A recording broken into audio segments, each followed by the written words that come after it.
한번 따라해보세요. 너희에게 평강이 있을지어다. 평강이 있을지어다. 너희에게 평강이 있을지어다. 평강이 있을지어다. 평강이란 말은 평화란 말이에요. 평화, peace, 평화란 말인데 주님이 우리에게 그렇게 말씀하십니다. 우리 오늘 하나님 말씀 요한복음 20장 19절 봅니다. 요한복음 20장 19절, 신약성경 제성경으로 183페이지 우리 읽어보죠. 이날 곧 안식 후 첫날 저녁 때에 제자들이 유대인들을 두려워하여 모인 곳에 문들을 닫았더니 예수께서 오사 가운데 서서 이르시되 너희에게 평강이 있을지어다. 이 말씀을 하시고 손과 옆구리를 보이시니 제자들이 주를 보고 기뻐하더라. 아멘. 이날 안식 후 첫날, 예수님이 바로 1977년 전 금요일에, 그러니까 어제 그제 금요일에 십자가에서 죽으셨어요. 죽으시고 토요일이 안식일입니다. 안식일이 지나가고 첫날이니까 주일이 바로 오늘 저녁 때에 제자들이, 예수님의 제자들이 한 명은 자살해 죽고 유다가 없어지고 그리고 이제 10명이 남아서, 도마는 그 자리에 없었어요. 그래서 10명이 남아서 유대인들을 두려워하여 유대인들이 예수님을 죽였어요. 리더를 죽였기 때문에 제자들 죽이는 건 시간 문제. 그러니까 무서운 거예요. 우리의 삶은 어떻게 될까? 우리는 과연 어떻게 될까? 그 마음 가운데 두려운 마음이 있고 불안하고 근심이 충만하고 불안이 충만하고 그런 가운데에 이 제자들이 유대인이 무서워서 문들을, 대문 잠그고 중문 잠그고 소문 잠그고 문들을 다 잠그고 그리고 이렇게 그들이 두려워 떨고 있습니다. 어제 그제 예수님을 죽였는데 이제 우리는 어떻게 할까? 그들이 그런 마음 가운데 무서워서 그렇게 문들을 잠그고 그렇게 있는데 예수님이 오셨어요. 엊그제 죽으셨는데, 엊그제 십자가에서 주일에 죽으셨는데 예수님이 문을 잠궜는데 문 열라고 말씀 안 하시고 그냥 들어오셔가지고 가운데 계시는 거예요. 부활하신 거예요. 할렐루야. 부활하셨기 때문에 문을 닫았지만 그냥 들어오신 거예요. 그러니까 부활을 하게 되면은 문하고 상관이 없어요. 공간하고 시간이 없어요. 상관이 없이 그냥 오실 수 있는 거예요. 그렇게 예수님이 그렇게 들어오신 거예요. 오늘 부활절에 우리가 이렇게 십자가에 이렇게 헝겊을 이렇게 달아놓은 것은 예수님을 쌓았던 그 시신을 쌓았던 세마포, 시체를 갖다가 헝겊으로 쌓는데 이제 그 헝겊이 예수님이 거기서 부활돼서 나오심으로 헝겊만 남아있는 거예요. 헝겊만 남아있는 그 빈 헝겊을 갖다가 상징적으로 십자가에 이렇게 걸어놓은 것입니다. 예수님을 쌓았던, 시체를 쌓았던 그 정확한 헝겊은 아닙니다. 그건 아니고 상징적으로 그렇게 걸어놓은 것입니다. 그래서 혹시 오늘 처음 오신 분이 저기 왜 빨랫감이 있을까 이렇게 생각하시는 분 설명해 드립니다. 하여튼 예수님이 부활하셔가지고 제자들 가운데로 들어오셨어요. 그래가지고 가운데 서서 말씀하십니다. 다 같이 너희에게 평강이 있을지어다. 너희에게 평강이 있을지어다. 왜 평강이 있어야 하느냐? 제자들은 너무너무 놀랐을 거예요. 죽은 사람이 나타나면 놀랍니다. 여러분 안 놀랍니까? 이틀 전에 돌아가신 분이 갑자기 나타나면 놀랍니다. 놀라는 정도가 아니라 머리털이 쭈삣 습니다. 너무너무 무섭습니다. 엊그저께 분명히 돌아가셨는데 그분이 나타나신 거예요.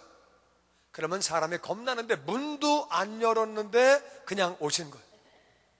이거는 무서울 수밖에 없는 대목이에요. 그렇기 때문에 평강이 있을지어다 첫 번째 말씀하셨어요.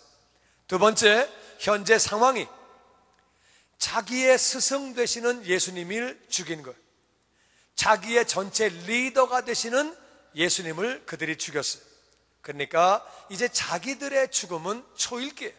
자기들은 아무것도 아니고 리더를 죽였기 때문에, 많은 사람이 따랐던 예수님을 죽였기 때문에 자기들은 어떻게 될지도 모르고 마음이 정말 불안한 거예요. 그리고 그들의 마음이 정말 어려운 것은 예수님이 그렇게 허무하게 죽을지는 몰랐어요. 죽은 나사로를, 장사한 지 나흘 됐던 그 나사로를 다시 살리셨어요.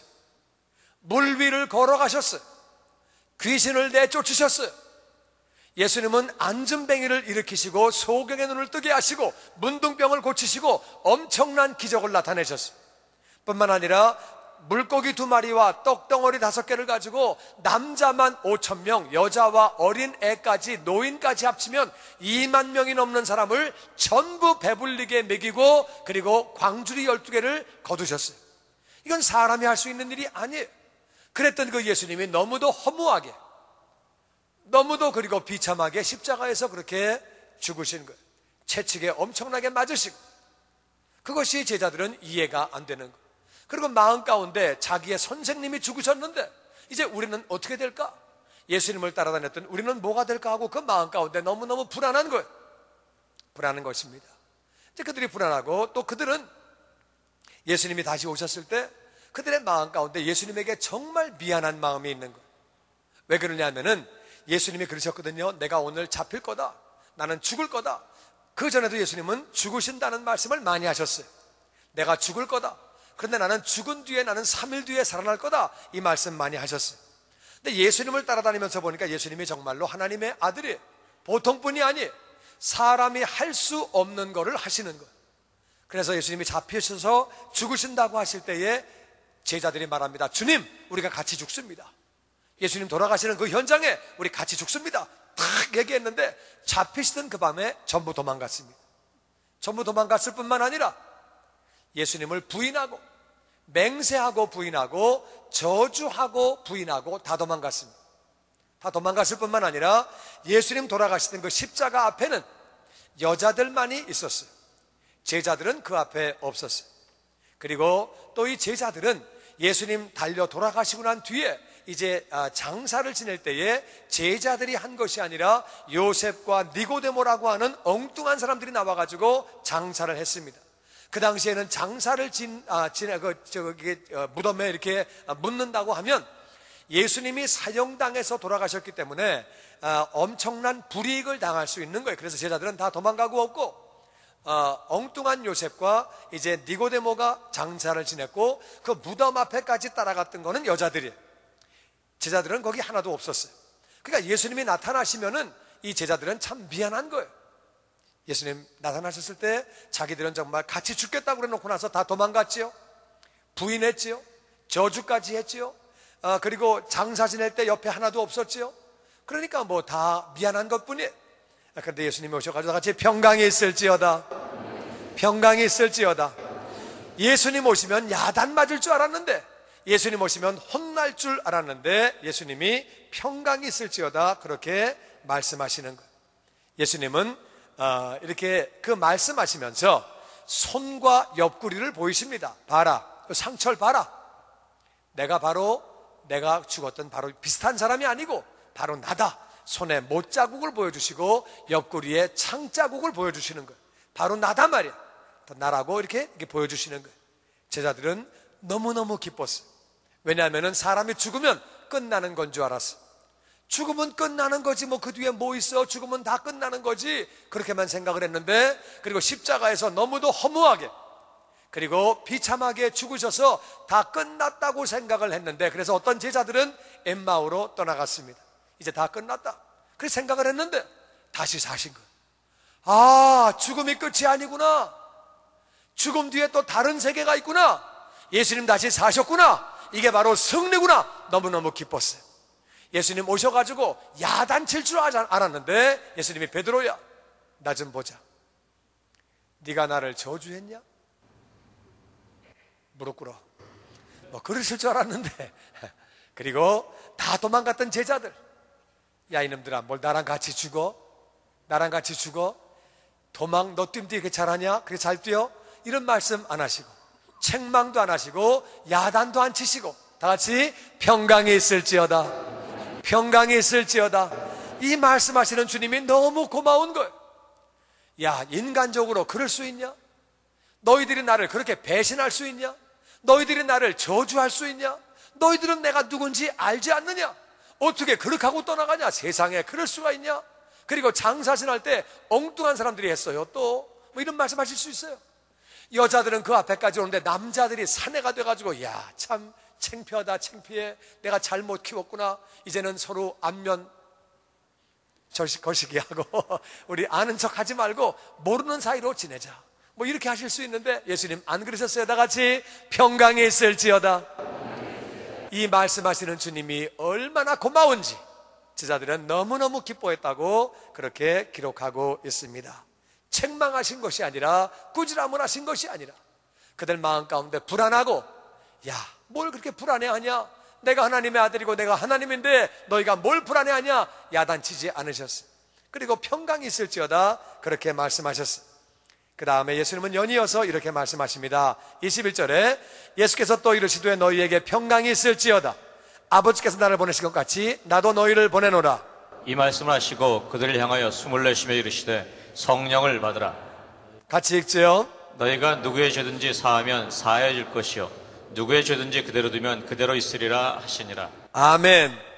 예수님이 또 말씀하십니다. 다시 한번 다시 너희에게 평강이 있을지어다.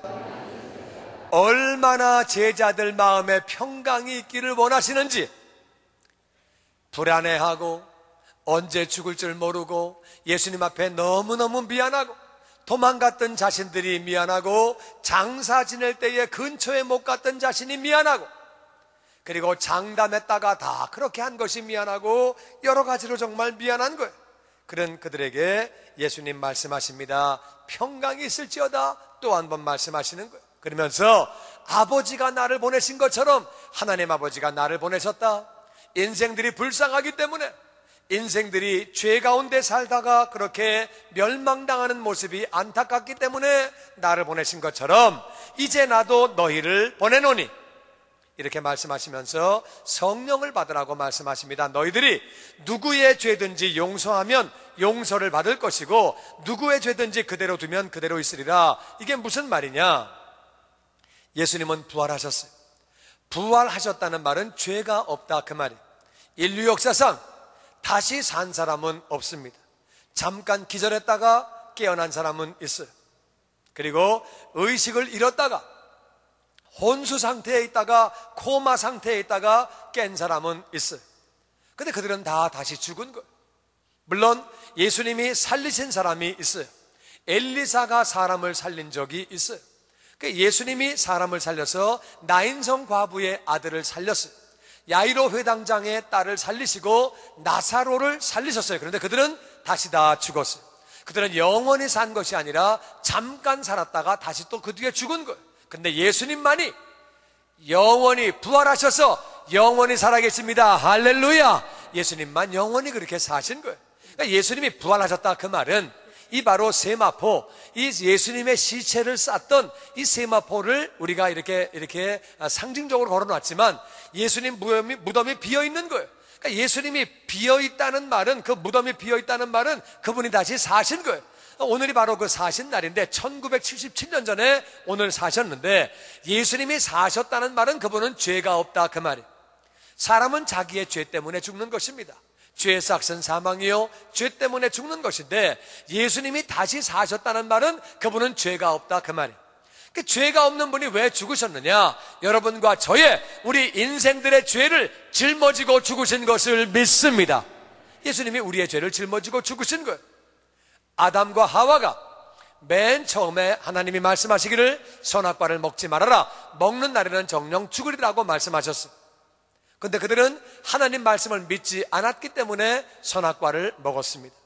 선악과를 먹는 순간에 그들의 육체는 살아있었지만은 영혼이 하나님과 분리가 된 거예요. 분리가 된 것을 성경에서는 죽었다고 말합니다. 이 육체와 영혼이 분리가 되면 죽은 거예요. 하나님과 분리가 될 때에 죽었다고 표현을 합니다. 그래서 하나님과 분리가 된 인생이 애를 낳으니까 분리가 된 인생을 낳는 거예요. 우리가 미국에 이민 와서 애를 낳으면 미국에서 낳는 겁니다. 그렇듯이 하나님과 분리가 되어서 죄를 지은 인생이 애를 낳으니까 죄인을 낳는 거예요. 사람은 다 죄인이에요. 예외 없이 누구나 다 죄인이에요. 사람은 죄인으로 태어났기 때문에 죄인이고 죄를 지었기 때문에 죄인이에요. 우리가 이 땅의 삶이 마감되면 육체가 끝났을 때 영혼은 죽지 않습니다. 없어지지 않는데 육체는 흙으로 돌아가는 것이고 영혼은 하나님께로 돌아가는데 하나님은 거룩한 분이라서 죄를 지은 인생이 하나님과 더불어 있을 수가 없기 때문에 떨어져 나갑니다. 떨어져 나간 바로 그 자리가 지옥이라고 말하는데 지옥에는 고통이 있다. 죽을래야 죽을 수도 없다, 나올래야 나올 수도 없다고 말씀하신 거예요. 그래서 하나님이 예수님이 땅에 보내주신 거예요. 그분은 우리를 만드신 분이기 때문에 우리의 죄를 짊어지고 죽으신 거예요.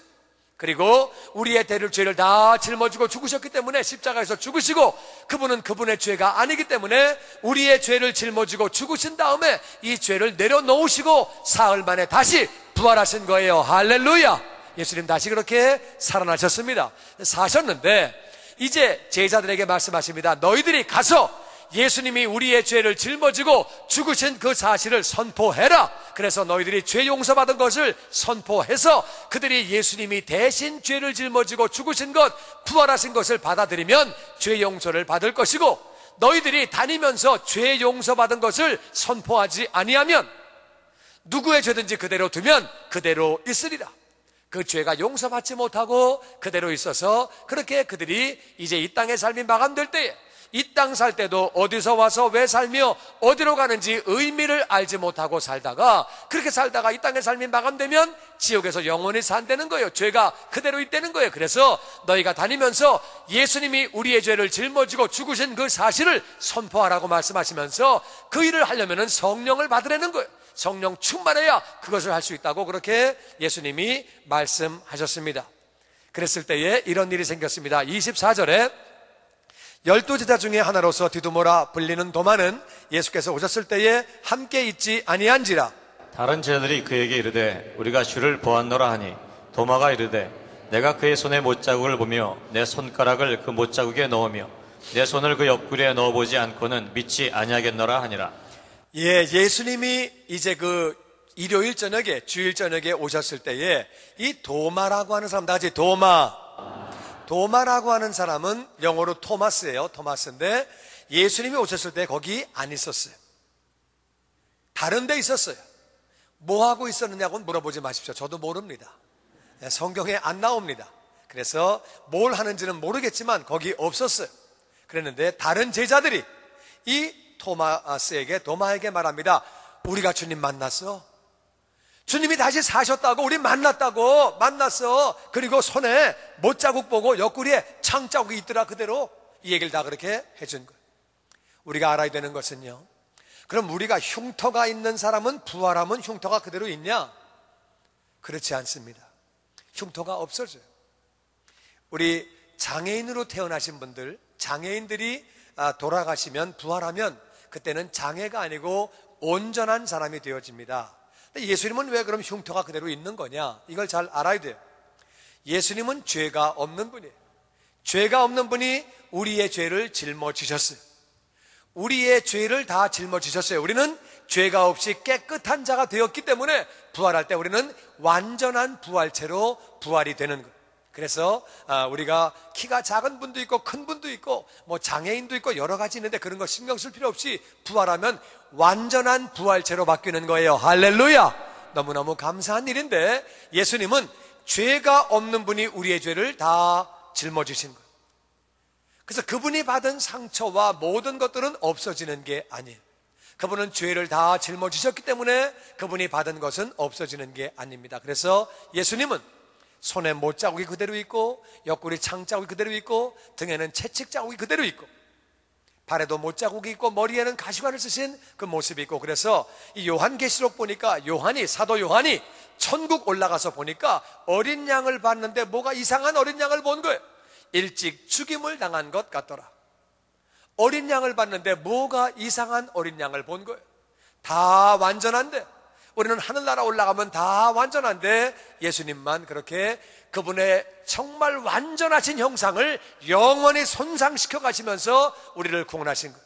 우리는 그분의 사랑에 감사해야 되는 줄로 믿습니다. 하여튼 제자들이 그렇게 말했어요. 예수님 만났다고 손에 못자국이 있더라니까, 옆구리 창자국이 있어. 그분을 만났다니까. 그러니까 도마가 그렇게 말합니다. 에이, 어떻게 죽은 사람이 살아? 말이 안 되지. 죽은 사람이 어떻게 살아? 죽으면 끝나는 거지. 나는 못 믿어. 우리가 봤다니까 그래. 우리가 봤다니까. 비슷한 사람이겠지. 아니야, 예수님이라니까. 손에 못자국도 있고 옆구리 창자국이 있었다니까. 만져봤냐, 창자국? 만져봤냐, 확실하게? 나는 내가 만져봐야 돼. 난 너희들 말 못 믿어. 난 확실히 내가 봐야 되고 내가 만져봐야 돼. 못 믿는다는 거예요. 이 도마는 못 믿는다고 말합니다. 다른 사람이 만났다고 증거해 주는데도 못 믿겠다는 거예요. 물론 예수님이 살아계실 때에도 예수님은 누차 말씀하셨어요. 내가 죽고 난 뒤에 사흘 뒤에 살아나리라, 사흘 뒤에 살아나리라, 이 말씀 많이 하셨는데 예수님 말씀은 못 믿는 것은 기본이고, 그 친구들이, 자기의 동역자들이, 같은 제자들이 만났다는데도, 봤다는데도 못 믿겠다는 거예요. 자기 못 믿겠다는 거예요. 그렇게 못 믿겠다고 말을 그렇게 합니다. 나는 확실하게 내가 만져봐야지 믿어, 내가 봐야지 믿어, 나는 못 믿어, 이렇게 얘기를 하는 거예요. 그 뒤에 이런 일이 생깁니다. 26절 말씀에 여드레를 지나서 제자들이 다시 집안에 있을 때에 도마도 함께 있고 문들이 닫혔는데 예수께서 오사 가운데 서서 이르시되 너희에게 평강이 있을지어다 하시고 도마에게 이르시되 내 손가락을 이리 내밀어 내 손을 보고 내 손을 내밀어 내 옆구리에 넣어보라. 그래야 믿음 없는 자가 되지 말고 믿는 자가 되라. 도마가 대답하여 이르되 나의 주님이시요 나의 하나님이시니이다. 예수께서 이르시되 너는 나를 본거로 믿느냐? 보지 못하고 믿는 자들은 복되도다 하시니라. 아멘. 그리고 8일 지났어요. 8일 지나가지고 이번에 제자들이 다시 또 집안에 있는데 이번엔 도마도 같이 있었어요. 그러니까 사람들이 그래? 그러면 너 어디 가지 말고 항상 같이 있어. 딴 데 가지 말고. 알았어, 있으면 될 거 아니야. 그래가지고 같이 있었어요. 이번에 문들을 또 닫았어요. 또 무서우니까 문들 닫았는데 예수님이 또 오셔서 가운데 서서 말씀하십니다. 다 같이 너희에게 평강이 있을지어다. 평강이 있으라고 또 말씀하시는, 세 번째 그렇게 지금 말씀하셨어요. 그리고 도마에게 도마야, 네 손가락을 이리 내밀어 내 손을 와서 보고 네 손을 내밀어서 내 옆구리를 만져봐라. 그래서 믿음 없는 자가 되지 말고, 내가 부활한다고 몇 번이나 얘기했니? 내가 몇 번이나 말했니? 왜 그렇게 내 말을 못 믿냐?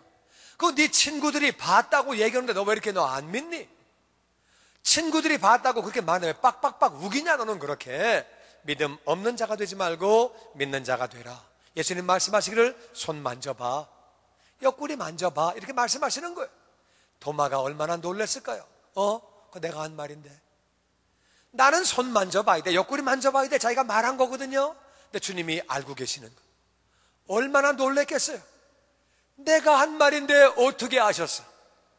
내가 한 말을 어떻게 아셨어? 어떻게 내가 내 친구들에게, 내가 우리 제자들에게 말하기를 나는 내 손으로 손바닥 만져봐야 돼, 내 손으로 옆구리 내서 만져봐야 돼. 그런데 예수님이 그래 와서 만져봐라, 얼마나 놀랬겠어. 너무 놀란 도마가 28절에 이렇게 말합니다. 도마가 말하기를 나의 주님이시요 나의 하나님이십니다. 나의 주님. 주님이란 말은 주인이라 그 말이야. 주인, 나의 왕, 나의 주인. 당신은 나를 만드신 분입니다. 핏값 주고 나를 사신 분입니다. 나의 주님이 되시고 나의 하나님이 되십니다. 이렇게 고백을 합니다. 그때 예수님이 말씀하십니다. 네가 나를 본고로 믿느냐? 보지 못하고 믿는 자들은 복되다고 그렇게 말씀하십니다. 예수님은 보지 못하고 믿는 자는 복되다고 그렇게 말씀하십니다. 많은 사람은 보이면 믿겠다고 말합니다. 하나님 보여줘, 내 믿을게. 하나님 보여줘, 하나님 계시다며, 그럼 보여줘, 내 믿을게. 저도 맨날 그렇게 말했던 사람 가운데 하나입니다. 누가 저보고 하나님 믿으라고 그러면 보여줘, 나 그럼 믿을게. 그러니까 뭐 꽃을 보면 하나님이 보인대요. 난 앞만 봐도 꽃이다. 꽃을 자세히 보면 하나님의 창조가 보인대요. 나 글쎄 앞만 봐도 꽃이야. 무슨 뭐 비가 올 때도 하나님이 보인대요. 비는 앞만 봐도 난 비다. 앞만 봐도 빈대. 그러니까 자연 만물을 보면, 밤하늘의 별을 보면 하나님이 보인대요. 나는 앞만 봐도 나는 별이다. 보여, 내 그럼 내 예수 믿을게. 이렇게 저도 얘기했던 사람이에요. 하나님을 보여주면 믿겠다고 많은 사람이 그렇게 말을 합니다. 보여주면 믿을게. 그런데 제가 하나님을 믿게 됐습니다. 하나님을 만나고 나서 보니까 얼마나 좋은지. 저는 하나님을 생각할 때에 제가 이제 그 크리스찬 계통의 학교를 다녔었기 때문에 하나님은 잘 모르지만 하나님에 대해서 뭐 공부도 좀 하고 이제 그래서 좀 알긴 알았는데 정확히는 잘 모르고, 제가 알고 있던 것은 하여튼 하나님은 이렇게 내가 하고 싶은 거 못하게 하는 분, 하나님을 믿으면 고리타분하고 재미없고 인생에 다 이렇게 답답하고 이런 분 뭐 이렇게 그런 정도로만 생각을 했어요. 하여튼 내가 하고 싶은 건 못하게 하고 하기 싫은 거 자꾸 하라고 강요하시는 분 뭐 이런 정도로만 생각을 했어요. 그렇게 이제 그러고 말하기를 사람들이 전도할 때마다 하나님을 보여라, 보이면 내가 믿을게, 그렇게 말을 했습니다. 여러분, 예수님은 말씀하시기를 나를 보지 못하고 믿는 자는 복되다고 말씀하십니다. 전 세계에 오늘날 20억이라고 하는 크리스찬들이 있습니다. 지금 캐토릭과 신교를 합치면 20억이 넘는 많은 숫자의 사람들이 하나님을 믿고 있습니다. 제가 보니까 예수님을 영접하고 나니까 그 다음에 하나님을 그 다음에 알 수 있게 됐어요. 하나님을 알고 하나님을 만나고 나니까 제 마음이 얼마나 좋은지 저는 예수 믿고 딱 한 가지만 후회했어요. 예수님 믿고 후회된 게 뭐냐? 이렇게 좋은 하나님, 이렇게 좋은 예수님 내가 진작 믿었더라면, 진작 만났더라면 내가 얼마나 좋을까, 그런 생각을 그렇게 하게 되었습니다. 여러분, 예수님을 영접하고 나니까, 예수님 믿고 나니까 진짜 내 마음에 평안이 있는 거예요. 예수님 오늘 계속 말씀하시기를 평강이 있을지어다, 평강이 있을지어다. 제가요, 저는 뭐 이렇게 문제 그렇게 특별히 있는 것이 아니라 그저 뭐 가정도 좋고 애들도 잘 자라고 양가 부모님에게 정말 사랑받고 이민 와서 열심히 사업하고 그렇게 살았어요. 문제가 없다고 생각하고 살았는데 예수 믿고 나서 보니까 진짜 마음이 평화롭고 너무 좋은 거예요. 여러분, 우리 삶 가운데 여러분 평안하십니까? 예수 믿으면은 더 평안이, 정말 평강이 우리 삶 가운데 넘치는 줄로 믿습니다. 근데 우리 삶 가운데 부부간에 문제가 있는 분, 또 부모 자식 간에 문제가 있는 분, 우리가 이민 생활에 살다 보면은 이 애들과 어른들 간에 문화 격차가 크기 때문에 그래서 가정에 문제가 있는 가정들이 많이 있습니다. 저희들도 뭐 이렇게 조금 그런 문제들은 있었는데 하여튼 하나님 만나고 나서 보니까 정말 평강이 생기는 거예요. 할렐루야. 예수님 오늘 이렇게 3번 말씀하십니다. 평강이 있을지어다, 평강이 있을지어다, 평강이 있을지어다. 사람이 살다 보면 부부지간에 문제가 있을 수 있고 부자지간에 문제가 있을 수 있고 사업에서, 직장에서, 환경 가운데 인간관계에 여러 가지 문제가 있을 수 있습니다. 그러나 내가 예수님을 이렇게 내 안에 모셔드리면 우리가 어디서 와서 왜 살며 어디로 가는지를 알게 되기 때문에 우리 마음에 평안이 있습니다. 그리고 정말로 예수님이 우리에게 평안한 삶을 살 수 있도록 하나님이 친히 인도해 주시고 그때 우리 삶 가운데 만족이 있게 되고 감사가 있게 되고 기쁨이 있는 거예요. 뿐만 아니라 이 땅의 삶이 마감되면 천국에서 영원히 살게 되는 거예요. 예수님은 우리에게 평강이 있으라고 그렇게 말씀을 하십니다. 오늘 마지막 30절부터 31절 이런 말씀이 있습니다. 예수께서 제자들 앞에서 이 책에 기록되지 아니한 다른 표적도 많이 행하셨으나 오직 이것을 기록함은 너희로 예수께서 하나님의 아들 그리스도이심을 믿게 하려 하며 또 너희로 믿고 그 이름을 힘입어 생명을 얻게 하려 함이니라. 예수님이 제자들 앞에서 이 책 요한복음에 기록되지 아니한 다른 표적도 많이 행하셨는데 요한이 요한복음을 기록한 이유는 너희들로 예수께서 하나님 아들, 예수님은 하나님의 아들이다. 우린 다 아버지의 아들인데 아버지의 아들로 태어났는데 예수님은 그분은 하나님의 아들이다. 우리와 다른 분이다. 그분이 바로 그리스도, 우리의 구원자가 되시고 우리의 주님이시다. 바로 그분이 하나님의 아들이시고 우리의 구원자이심을 믿게 하려 하며 또 너희로 믿고 예수님을 믿을 때에 그 이름을 힘입어 다 같이 생명을 얻게 하려 함이니라. 예수님 믿을 때 우리의 삶 가운데 생명이 넘치는 줄로 믿습니다.